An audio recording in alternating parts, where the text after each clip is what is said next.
uz pēcsezonas asināšanu ienāca 3 nazīši. Bet te ir šīm nazīm atkal ir tas, kur var redzēt to lielāko daļu, kur taisa kļūdas.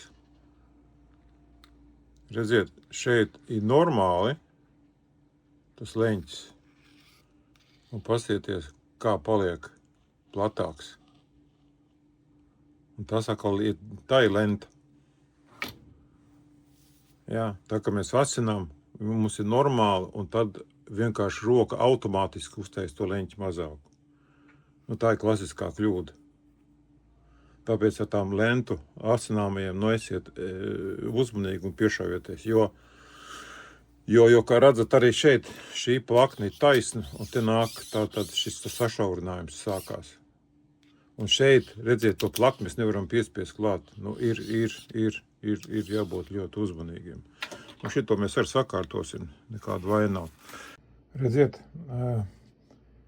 te arī klasiskās kļūdas, kāds tiek pievērsts, kad mēs asinām ar roku. Redziet, šeit platums. Paņemšu šo griezi.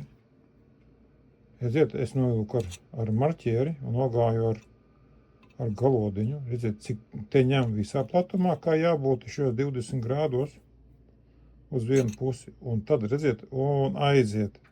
Tas ir izteikta kļūda, kad mēs asinām ar roku, kad šī te gan līdz jau spicīta pati tiek mainīts leņķis.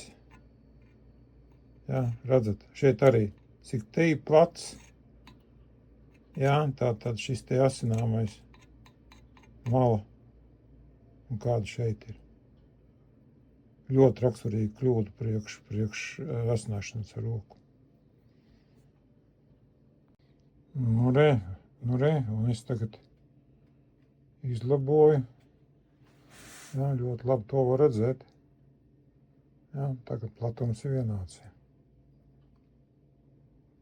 Jā, šādā veidā. Tagad ir viss kārtībā.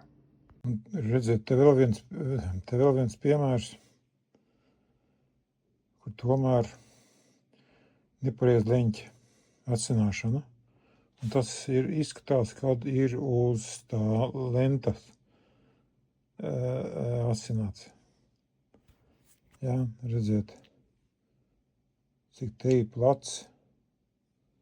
Es ar melo iezīmēju, un cik te ir. Un tagad, kad es paņēmu ar galodu,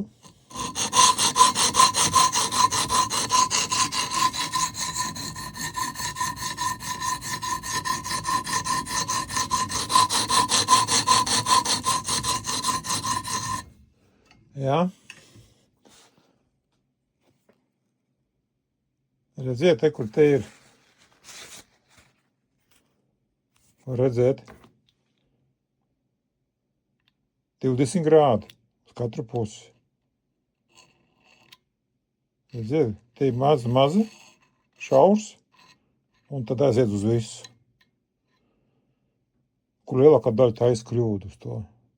Jo tāpēc, kad šī te plakne, kur liek pie maliņas klāt, kur lēž gar lentu, nevienmēr sanāk pareizi. Jo mēs jau paskatāmies to spicīt vairāk. Te tā lielākā kļūda ir ar tām lentām. Tāpēc ir ļoti jāseko līdzi, jā, lai būtu pareizi. Es pēc tam, ko uzasināšu, arī parādīšu, kā izstāst, kad ir gatavs.